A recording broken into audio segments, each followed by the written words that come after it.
Eu sou Roberto Muniz, fiz a minha graduação em Geografia na USP, São Paulo.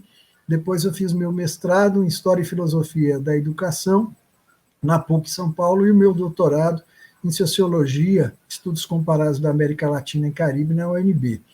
Hoje todo mundo me trata de Roberto Muniz, mas no tempo que eu participei do movimento dos pós-graduandos através da PUC São Paulo, eu assinava como Roberto Carvalho, porque o meu nome todo é Roberto Muniz Barreto de Carvalho. Quando eu vim para Brasília e fiz o meu concurso para servidor do CNPq, o CNPq passou a me tratar de Roberto Muniz. E aqui em Brasília todo mundo ficou me conhecendo como Muniz, Roberto Muniz, e o Roberto Carvalho desapareceu. E aí muitos dos colegas e companheiros da NPG da época perderam o meu contato, porque tinha um tal de Roberto Muniz, mas o Roberto Carvalho sumiu.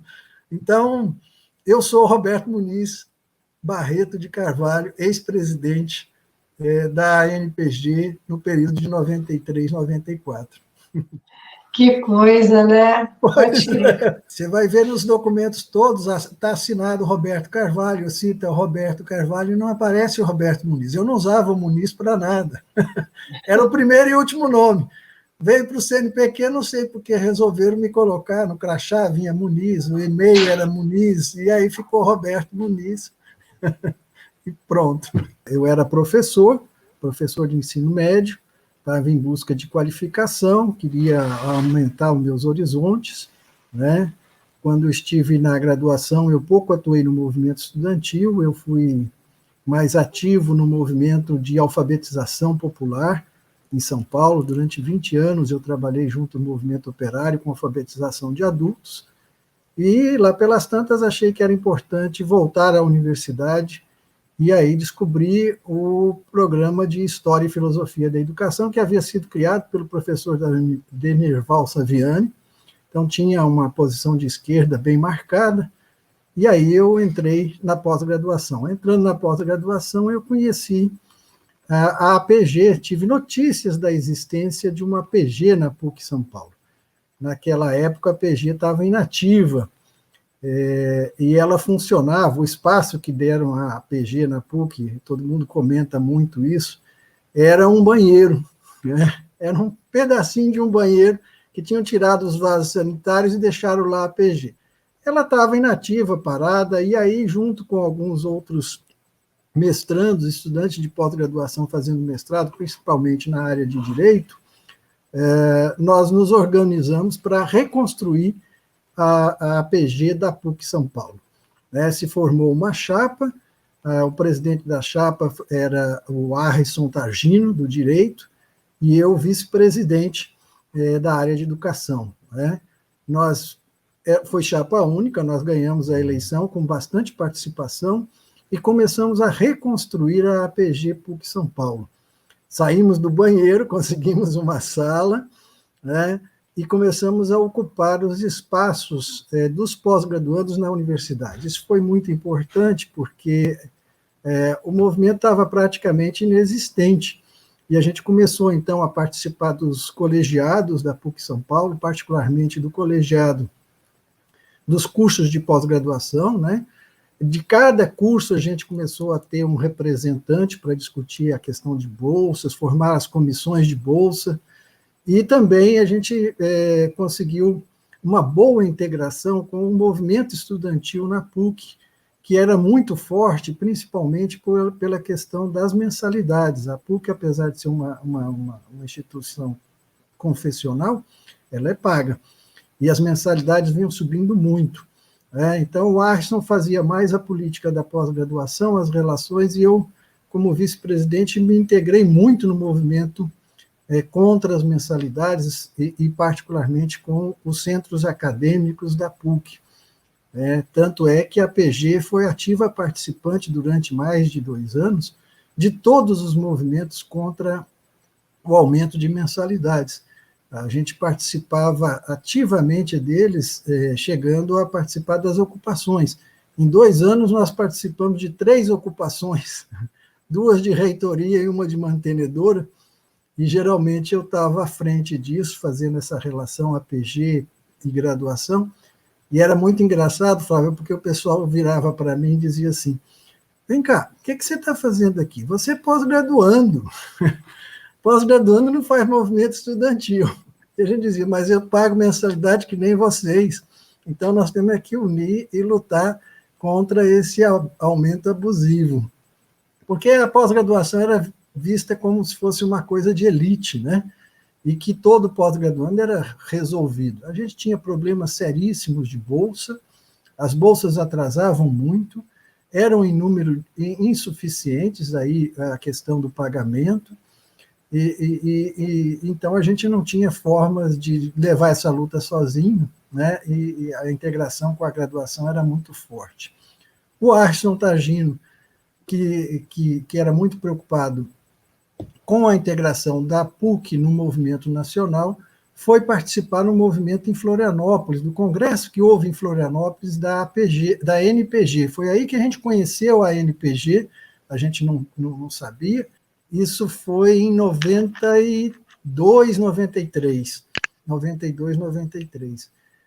Houve um congresso nacional, a gente recebeu um convite, se não me engano, o convite partiu do pessoal da EPM, a Escola Paulista de Medicina, hoje Unifesp, da Soraya Smile, e aí o Arson foi nos representar para conhecer, né? Fomos lá conhecer e ver o que era, como é que nós poderíamos estar juntos aí no movimento nacional. O que resultou é que Arson voltou de Florianópolis como coordenador geral da ANPG. Na época, a ANPG não tinha presidente, nós tínhamos uma estrutura de coordenações, eram coordenações e tinha um coordenador geral. Arson foi lá para conhecer e saiu coordenador geral pela PUC São Paulo.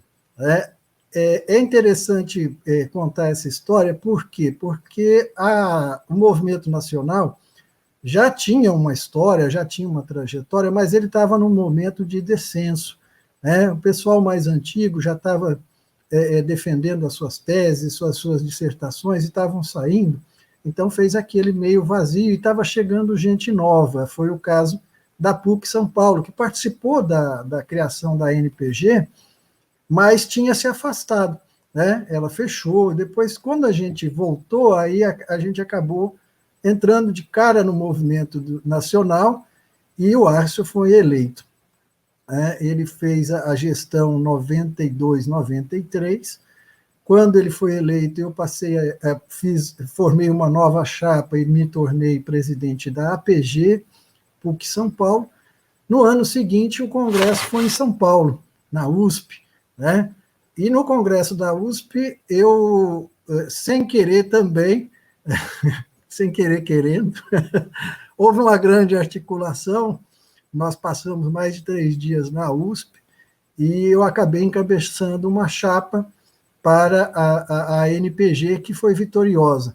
Aí eu me tornei o coordenador geral. A gente tinha uma coordenação geral, coordenação administrativa, coordenação de administração, e a partir daí eu passei a fazer parte do Movimento Nacional de Pós-Graduandos de maneira ativa. Aí começou a minha gestão à frente da PG e da NPG. O Congresso da USP marcou um momento importante, não só por causa da minha eleição, mas é porque houve aí uma volta de uma perspectiva de crescimento do movimento nacional de pós-graduandos, né? Nós conseguimos fazer um congresso representativo, né? E a partir daí nós fizemos um esforço muito grande, todo mundo que compôs a direção da NPG, de realmente rearticular o movimento dos pós-graduandos a nível nacional. Quando eu assumi a coordenação geral, a presidência,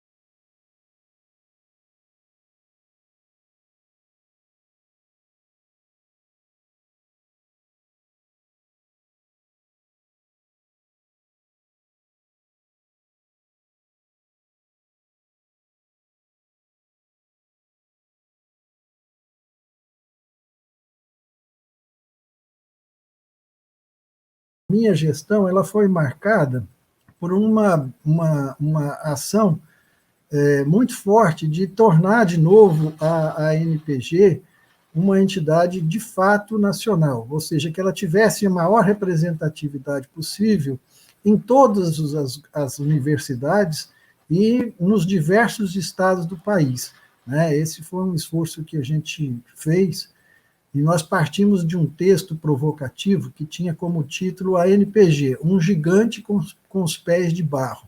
Por que a gente chamava a ANPG de gigante com pés de barro?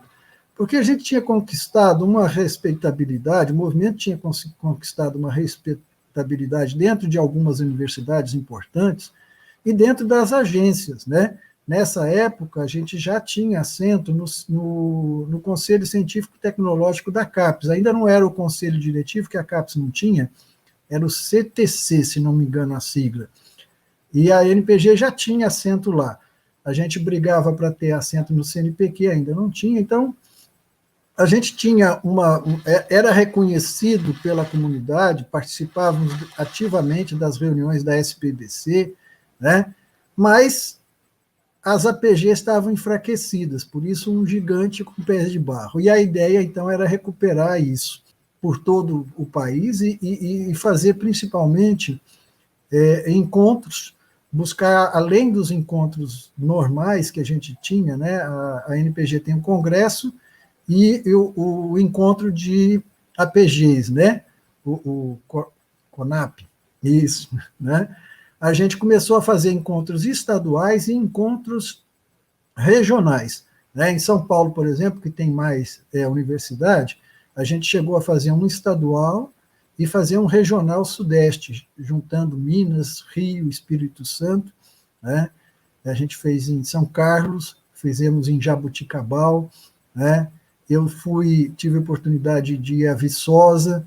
Então, a gente procurou andar bastante. O Rio Grande do Sul fez a PG URGS, era muito forte, eles conseguiram fazer um regional e depois um estadual, né? E assim a gente foi ampliando a quantidade de APGs participantes.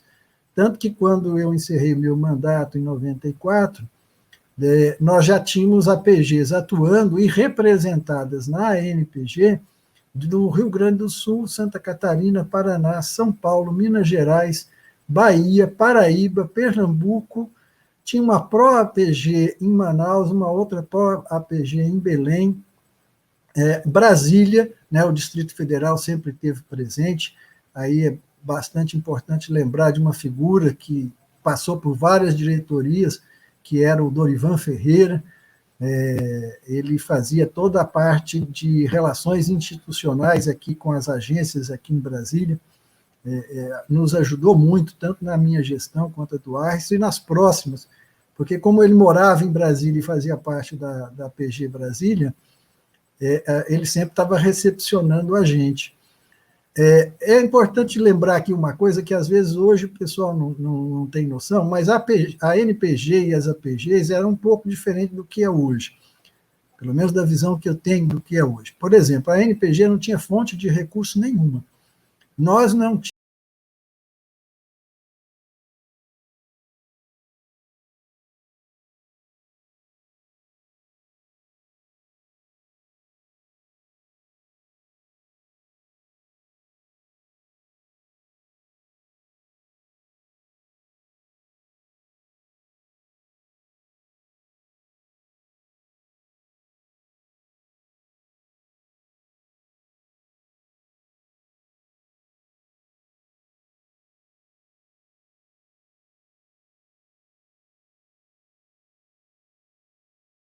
representante para poder ir a reuniões da nacional, né?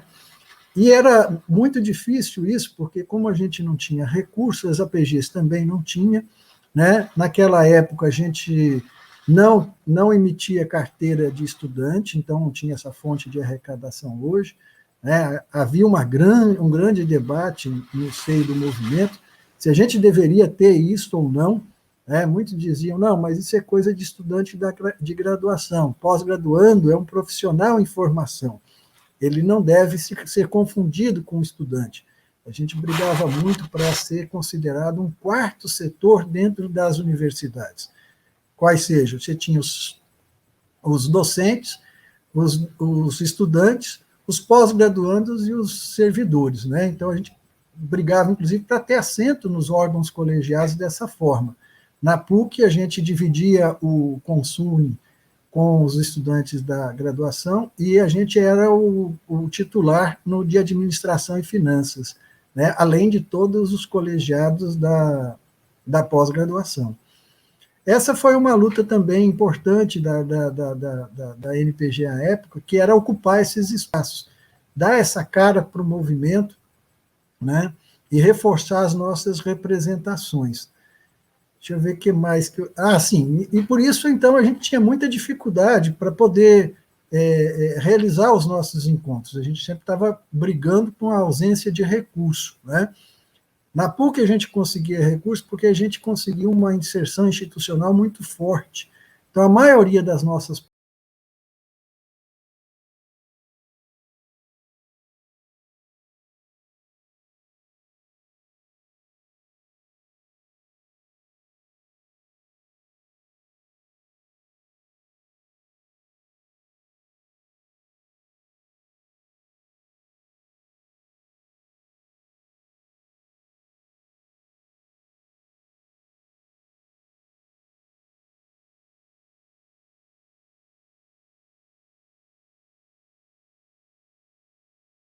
instrumento que a gente usava para nos comunicar não era nem o que a gente usa hoje, era a tal da Bitnet, não sei se vocês já ouviram falar, que era a primeira rede de internet entre as universidades, e que nem todo mundo tinha, né? Hoje o pessoal faz tuitaço, é muito comum a gente ficar fazendo tuitaço, mas naquela época a gente não tinha o Twitter, a gente fazia chuva de e-mails, né? Era um movimento que aí, através da Bitnet, todo pós-graduando tinha acesso à Bitnet, pelo menos nas principais universidades públicas. A gente fazia chuva de e-mails para pressionar, ou então chuva de cartas, né? Chegamos a imprimir cartas para distribuir para o pessoal, para ir no correio e pressionar a CAPES, o CNPq, o Ministério, e os congressistas em favor das nossas pautas, né? Então, havia muito essa dificuldade de atuação da NPG. Então, vocês imaginam o esforço, por exemplo, da gente poder viajar para Paraíba, que eu fui, porque lá tinha um movimento nascente, para poder ir para Pernambuco, enfim, para todo lado era muito difícil. Mas nós conseguimos, o movimento cresceu, né? E isso foi bastante importante para a consolidação da NPG. Na época, a gente também tinha outras pautas que foram bastante significativas. Uma delas era a lei de pós-graduando, né? As direções anteriores tinham conseguido elaborar um projeto de lei para criar uma legislação específica que protegesse os pós-graduandos, né? Hoje, a gente já conquistou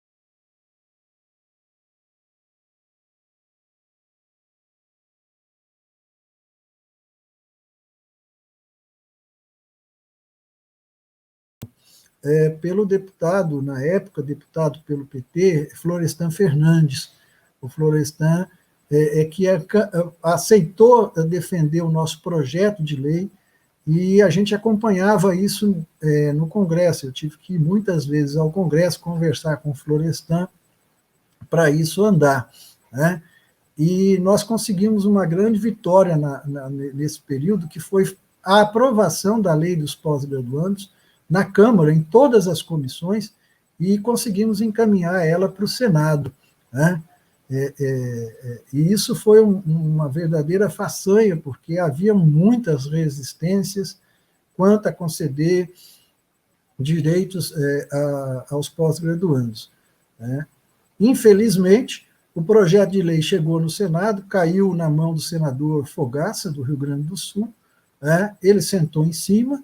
Aí, mais tarde, veio a proposta da atualização da LDB, a Lei de Diretrizes de Base da Educação, e o Darcy Ribeiro, que era muito versado nas questões do Congresso, viu que a proposta de LDB estava sendo desvirtuada, aproveitou o trâmite da LPG, que era a Lei dos Pós-Graduandos, desenterrou a LPG, chamou para ela e enfiou ela dentro da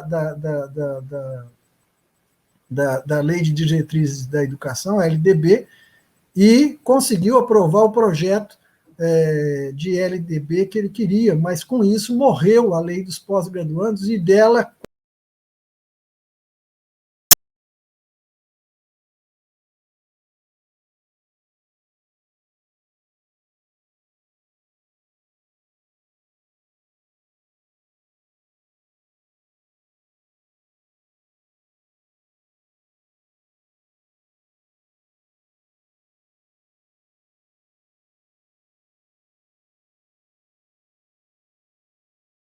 chegava final de mês, a gente não sabia se recebia a bolsa certinho ou não, e houve uma luta muito forte. Eu não me lembro se esse decreto foi aprovado durante a minha gestão, se foi na do Ariston Targino. O fato é que nós conseguimos, primeiro, vincular o valor das bolsas ao salário dos professores das universidades federais. Isso foi feito durante o governo Itamar, começo do governo Fernando Henrique, e, infelizmente, mais tarde, o próprio governo Fernando Henrique acabou por romper esse vínculo, o que eu acho que foi muito prejudicial para os pós-graduandos, né? Na época, a gente construiu, foi a primeira publicação do histórico da NPG, que foi coordenada pela Soraya, né? Nós conseguimos, no final da minha gestão, lançar esse primeiro volume que contava a história da NPG. Foi a primeira tentativa de construir uma história da NPG. Existem depoimentos, alguns documentos, fotos de cartazes, né? A gente tinha um arquivo dos cartazes do movimento dos pós-graduandos, retrata bem a nossa movimentação, né? A gente tinha muita relação com o movimento docente e com a SPBC, tanto que no começo a NPG fazia os seus congressos sempre durante a SPBC. Na minha gestão, a gente já não fazia isso, a gente fazia congressos próprios. E também foi durante a minha gestão que a gente começou a fazer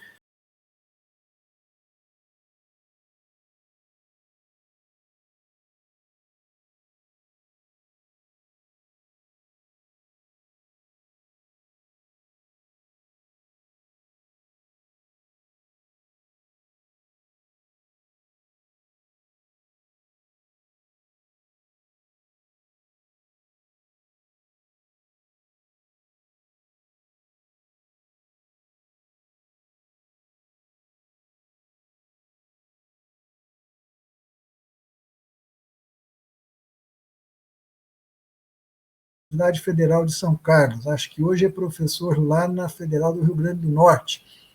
E ele falou, bom, nós precisamos criar uma logomarca, esse símbolo, só o nomezinho, a NPG, não dá. E aí o pessoal falou, tá bom, você arranja alguém para fazer, faça uma proposta aí, que depois a gente aprova no Congresso. E ele conseguiu um colega, que era designer, que fez essa proposta de logomarca, né?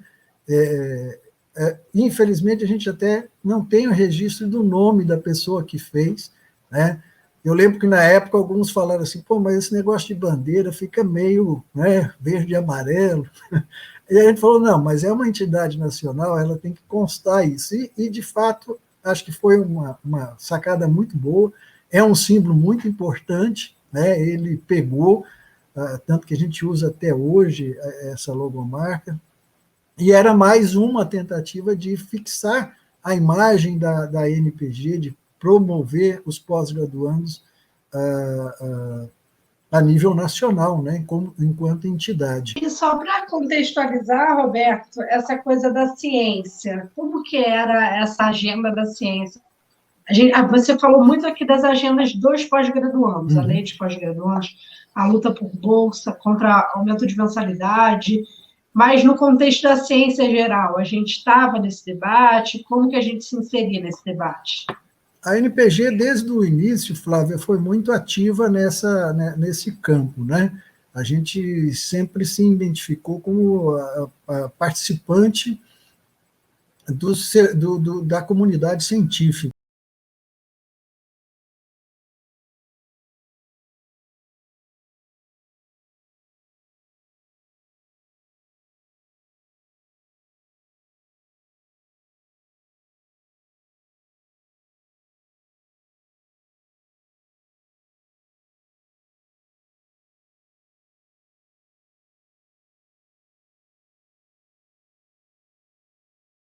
comunidade tinha um pouco assim, vocês participam. E a gente dizia, não é só assim participa. A gente tem participação direta e tem responsabilidade na produção brasileira. Então, a gente acompanhava todas as pautas da comunidade científica e participava ativamente. Como sempre, havia grandes e graves problemas com o orçamento para a área, né? E também havia instabilidade das agências. Vamos lembrar, a NPG participou ativamente na recriação da CAPES. Em 90, o Collor acabou com a CAPES, numa canetada, e nós tivemos que correr atrás, né? A comunidade, a NPG esteve presente para reerguer isso. E a gente sempre teve nas lutas em favor de mais bolsas, né? De maior estabilidade para a área de ciência e tecnologia. E a gente fazia isso dentro do conselho lá da CAPES e brigando por um assento dentro do conselho do CNPq. E aí tem uma historinha curiosa, para descontrair um pouco. Eu tive uma oportunidade de ir ao CNPq e encontrei com o presidente na época, que era o professor Lindolfo Carvalho Dias. E o professor Lindolfo, muito simpático, nos recebeu e eu cobrei dele, professor Lindolfo, nós temos uma pauta reivindicando um assento dos pós-graduandos no Conselho Deliberativo do CNPq. Afinal, nós fazemos parte da comunidade científica. Ele disse, não, eu sei, me chamava de menino. Não, menino, eu sei, nós estamos vendo isso, mas não preocupa, vocês podem vir na reunião quando quiserem, as reuniões são abertas, venham, vocês serão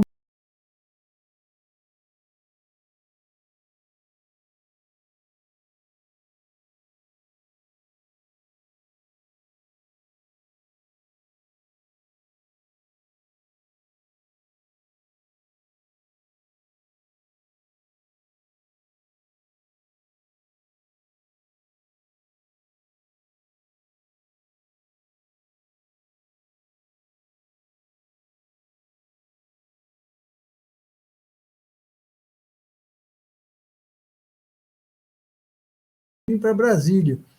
E comprei meu primeiro blazer, porque eu não tinha blazer nem terno, mas para ir para o Conselho Deliberativo, comprei um marronzinho básico, numa liquidação, e vim para Brasília.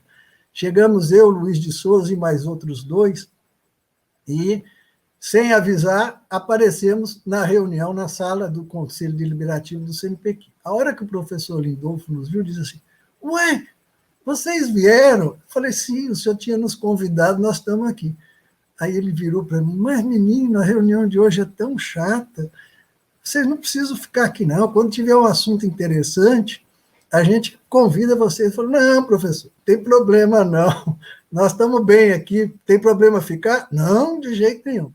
Flávio, nós ficamos lá o dia inteiro.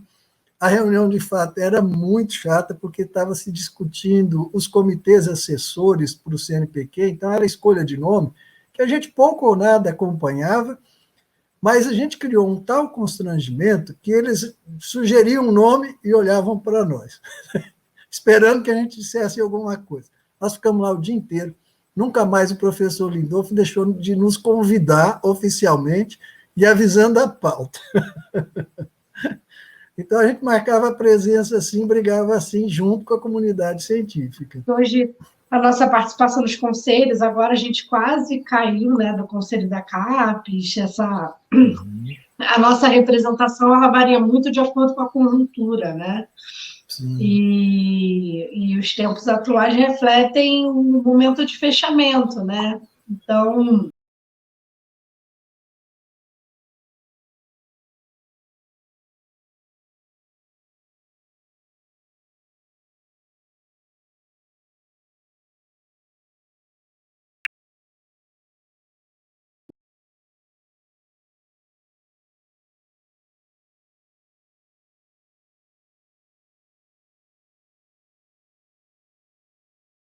a briga por orçamento também era para liberação rápida por conta da inflação. Havia a questão da importação de insumos, que de certa forma, depois o CNPq resolveu com importa fácil, mas hoje voltou atrás, né?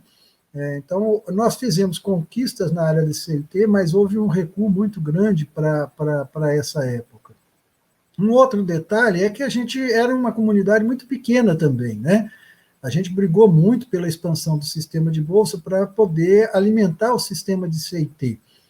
E como a gente era uma comunidade muito pequena, a gente se relacionava muito, e havia muitas atividades culturais. A gente, nos congressos, tinham atividades culturais, era um momento de muita confraternização entre os pós-graduandos. A gente não produzia muita festa, porque não tinha muito dinheiro, mas tinha muita confraternização. Então, a relação entre as pessoas era de muita proximidade, tanto que a gente mantém esses vínculos até hoje, né? Muita gente se tornou amigo. Eu mesmo conheci a minha esposa, minha esposa Graciela, no movimento. Ela era representante da PG da URGS, eu coordenador geral. Aí, de encontro em encontro, a gente conhece daqui, encontra de novo, volta a encontrar do outro encontro, a gente acabou ficando junto, né? E estamos juntos até hoje. Então, o movimento tinha disso. Hoje deve estar um pouco mais difícil, porque é muito mais gente, mas acho que os pós-graduandos ainda guardam essa afetividade que é muito importante nos movimentos, né? Ah, sempre tem essas histórias em congresso, sempre tem. Você poderia falar um pouco mais?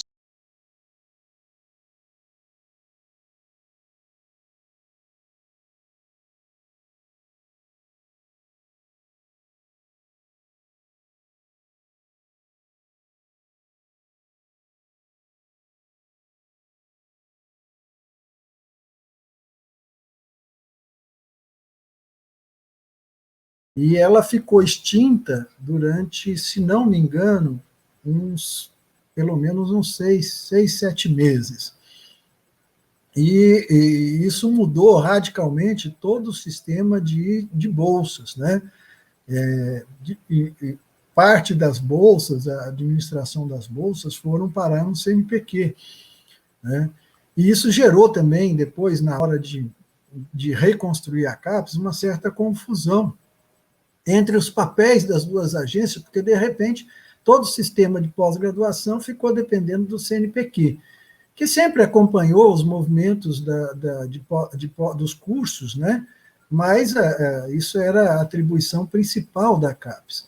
A ANPG entrou com toda a força nesse movimento pela recriação da CAPES, junto com a SPBC, a Academia Brasileira de Ciências. Houveram manifestações nas ruas, né? Como eu falei para vocês, chuvas de cartas e e-mails que a gente organizou, né? E a partir daí, eu acho que foi a partir daí que a gente conseguiu também, quando ela foi recriada, o assento no CTC, né? Estavam lá, além dos representantes de cada comunidade, de cada área da ciência, tinha só a ANPG, que não representava uma comunidade, e o FROPOP, que é o Fórum dos Prós-Reitores, né? Então, a gente fazia uma atuação muito forte junto com o Fórum na CAPES, e isso nos dava uma enorme visibilidade e respeitabilidade, né?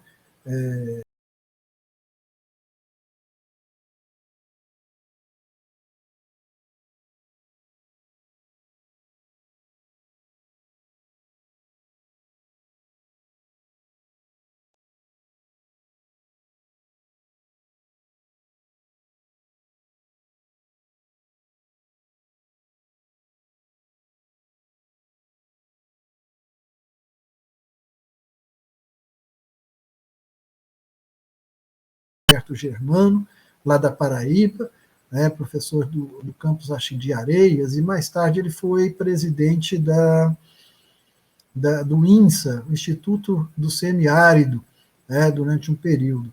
Depois dele veio Elvira Galvão, que era a nossa colega lá da PG PUC, também foi importante, porque era uma mulher da região amazônica, ela de Belém, né?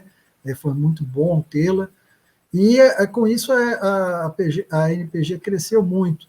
Tanto é que a gente quase, por exemplo, não tinha disputa política em torno da PG, os movimentos, os partidos políticos quase não faziam a disputa, e hoje a PG, você tem isso presente, o que é um sinal bom, né, de que as forças políticas dão atenção para a instituição, né? Isso é importante. E outra coisa, a gente participou ativamente dos movimentos pela democracia e pela reconstrução da democracia no país. Eu tive a oportunidade, por estar à frente da NPG, por exemplo, de ter participado na redação do primeiro programa de governo Lula, que teve como primeira vez no Brasil um programa que inseria a ciência e tecnologia como programa de candidato a governo, como programa para governo, né? Antes se falava de qualquer coisa menos de ciência e tecnologia. Candidato a presidente não falava em ciência e tecnologia. A partir daí, da proposta, o Lula não ganhou, mas ele levou essa coisa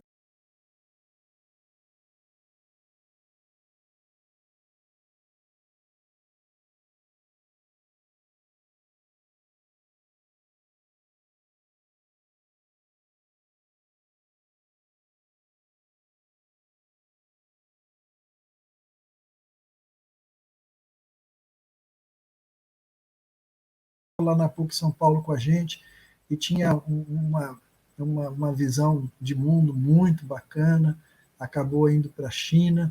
Né? A mais recente teve a Elisângela, que conheci, que é uma figura fantástica, né? O Felipe Chiarello, que é outra figura fantástica. Acho que isso deu, essa geração da Elisângela, do Felipe, depois deu um gás para a NPG fantástico. Isso foi outra etapa de crescimento e de transformação da NPG, que difere muito dessa reconstrução que eu participei na minha época, né? Porque vocês pegaram um outro contexto e que possibilitou tornar cada vez mais forte, cada vez mais representativo, cada vez mais influente na vida social, política brasileira, mantendo essa tradição de lutar pela uma sociedade mais justa, porque isso sempre foi um princípio básico da NPG, né? Buscar uma sociedade mais justa, mais igualitária, democrática, profundamente democrática. Isso marcou todas as gestões nossas, a preocupação pela transparência, pelo debate. Né? A gente podia brigar muito, debatia demais, às vezes passava reuniões inteiras discutindo palavras para compor um documento, porque tinham visões políticas diferentes, mas no final todos nós estávamos abraçados à mesma causa, que era a construção do movimento dos pós-graduandos, a ciência e tecnologia no Brasil, e essa busca por uma sociedade mais justa, mais igualitária. Né? Isso é um traço marcante da NPG. A gente está aqui dando a contribuição, acho que o movimento também cresceu muito nesses últimos tempos, a pós-graduação cresceu, né? Então a NPG também cresceu, e acho que pode dar ainda muitos frutos aí para o nosso Sistema Nacional de Ciência e Tecnologia, para a pós-graduação, para a valorização da pesquisa no Brasil. Roberto, muito obrigada, Imagina, muito legal nossa conversa. Então, quero te agradecer a parceria e essa conversa aqui boa no dia de hoje. Eu que agradeço, Flavinha, conte comigo, estamos sempre aí, tá bom?